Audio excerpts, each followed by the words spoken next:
Wait, are you on? No, when I do this, that means I just turned it on. Oh, okay. 1, 2, 3. All right. Stop it. I can still see it through the smoke. Thanks. Oh, you're still running, huh? Oh, sorry. That Maybe it never even took it. that you're It's on. on. Leave it on. Okay. Just leave it on. All right, I gotcha. Okay. I'm a long hold up. I'm a long way from home. You gonna do the second part? But I can just see it through the smoke. You went. Do you want to do the second? She is a long way from home. We're in Montana.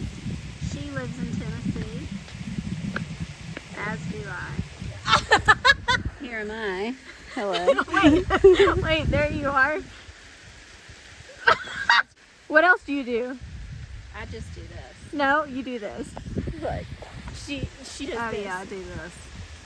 That's right. It's the mama dad.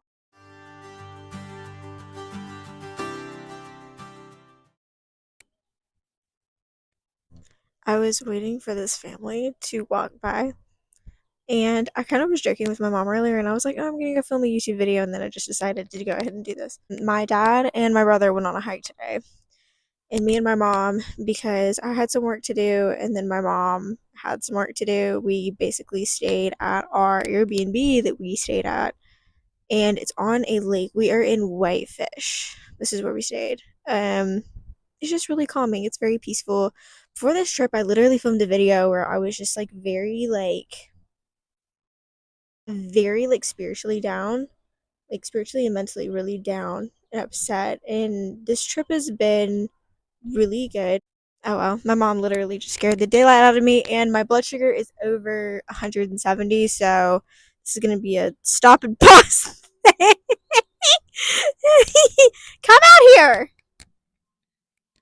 She didn't hear me. Anyway, so yeah, my blood sugar has been kind of all over the place, but it's been actually really good because it's also taught me like, okay, before you go on a hike, you need to eat at least 30 grams of carbs, and then typically it'd be around like 2 hours later, and I'd be pretty level, but then I'd start kind of like going downhill, and then I would eat RX bars or the Lamar bar or whatever. Those are both gluten-free, very healthy options. My body feels like very physically tired, and I think I have elevation sickness, but that's totally fine. During this trip, I have been reading The Let Them Theory by Mel Robbins, and I am not joking, but if you have not read that book, you really need to. It's kind of weird because I've talked about, a couple things on this channel about just like not letting people control me anymore, not giving into that peer pressure, not like feeling as if my life is like over. That book has really like solidified a lot of things for me, but it also has like really shown me like, okay, you're actually going in the right direction in your life, and you're not allowing, toxic people from friendships or my past relationship or even my relationship with type 1. Like it's just been a really good like eye-opening book for me, and I'm literally only on chapter 2, and it's just been really good because it's not just a let them thing, it's also a let me. And a lot of people like to talk about the let them theory and thinking like, oh, like you just let people do what they're supposed to do and then you live your life, but you're supposed to take full responsibility. And in relation to type 1 and celiac and all of the medical things that I've had to go through recently, honestly, the let them theory is more of a let me thing because I've had to take full responsibility over certain ways that I've acted or certain things that I've done, and now I'm having to really look at myself and be like, okay, how am I going to take full responsibility over the thing that I ate, the thing that I drank, the thing that I did, and move forward in that. It's just been a really good eye-opening experience, but also like being in my Bible a lot more on this trip. Like I have not taken a real trip that's like really helped me in my mental health, like spiritually, physically, and mentally in a really long time. Like my last trip to like my friend's house in Mississippi was very different. And now I'm like, you know, I don't know, having to make these more adult decisions as I'm getting older. Like, I'll be 23 in 2 weeks. And that's really weird to think about. And, but it also is showing me, like, okay, what are your financial goals? What are your just goals in general in life? And how are you going to go through that? And how are you going to use the let me theory and take responsibility and not let other people control you? I think a lot of people like to just talk about the let them theory because they want to put blame on other people when actually that's not something you need to be doing. But I've just been learning a lot on this trip, not just about me, but about like other people. I realize that I get very angry if I go on hikes and stuff like that. I don't know why. Like it's like this really weird anger that I have. And I think it's a lot of built, oh my gosh, I can't speak right now. A lot of built up metabolism. Also, I really wanted to talk about this. I burnt my nose. Can y'all see that? I really burnt my nose because on Saturday, today is Wednesday. Yeah, today's Wednesday. I put sunscreen on my face, right? And it never gets like really hot in Montana, but it got up to like 96 degrees and I burnt my face off. What's up? And we were up on top of a mountain. So that was interesting. Also, it was really cool. I'll put a picture here, but I met four other, not four, there were four in total. There were four type 1 diabetics at my brother's graduation for his gap year. He did a discipleship program, and it was really funny because I talked to it's a husband and wife that does it. And so I talked to the lady and I was like, "Oh, do you have like any like sugar-free or gluten-free like options?"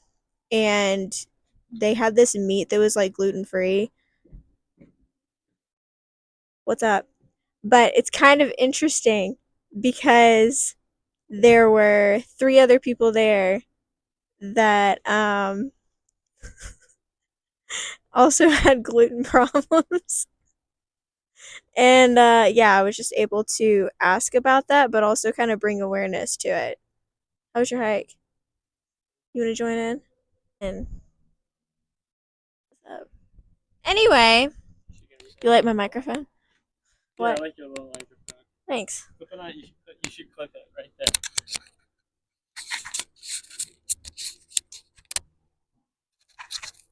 It's too thick.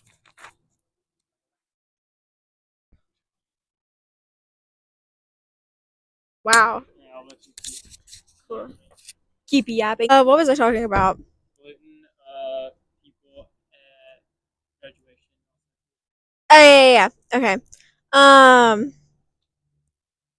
So yeah, but it was also kind of funny because like my brother mentioned to the grandmother um that I was a type 1 diabetic and her husband was a type 1 and he's been a type 1 for I think almost 40 years. Maybe I could be wrong. My numbers probably could be like mixed up about it. Probably 30 to 40 years. I don't know. But anyway, which was really interesting and really cool to see. He was very healthy. He was very like active and he was really funny too. And I really feel like there's somebody standing behind me. It was really cool to see an older person, but also like his daughter has type 1 and she only did finger pricks and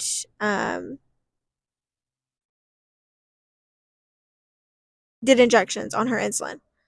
Oh, that's scary. I can see another person.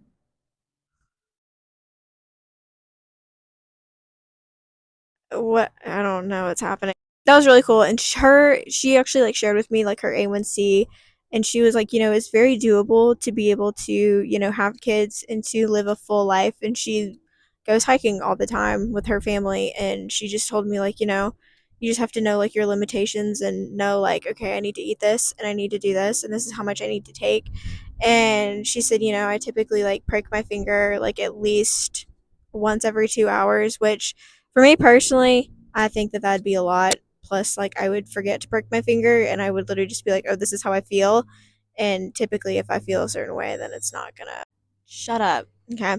Not saying my blood sugar is at 200, but I also did eat rice today, about like an hour ago. And typically, it goes up like kind of high.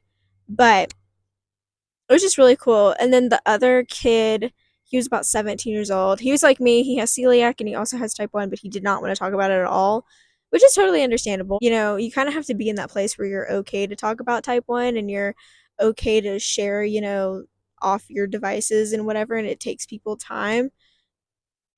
No hate, but I totally understand like where that is because I've always kind of been a show off. I always showed off my type 1 diabetes and my devices, and so I always kind of thought it was cool that I had, electronics on me, but now, that I'm actually doing better, I actually wear my devices in places that I just am like, okay, what do I feel most comfortable with, not with who all is going to see what I'm wearing. So that's just kind of a perspective to kind of look at because it's like, okay, this is not about other people. Kind of like the let them theory. It's like, this is not about other people and how they're going to perceive me as. I'm just going to let them think, whatever they want to about me, but I'm also going to take the responsibility and put my Tandem or my Dexcom in a place that I am comfortable with because my health is more important than what other people are thinking about me. So the trip has been really good, and I'm gonna keep on yapping if I don't shut up in a minute. But it's been really good. It's been really peaceful, and I'm really not excited about going back home. But at the same time, I am really glad because I feel like horrible because of all the walking that I've done. But it's not really the walking. It's more of I have bad feet. I don't think I could live in this elevation, me personally, but it also really makes me think like, okay, where do I want to live in the future? And I'm like, I don't want to live in the West. I'd rather live on the East Coast, but I would like to live like somewhere out in the middle of nowhere around no civilization because I keep realizing the more and more that like I really just don't like people and I don't like being around people. Like I can handle people, like no hate, but I just realized I'm way more introverted than I actually thought I was, and it's kind of an interesting outlook.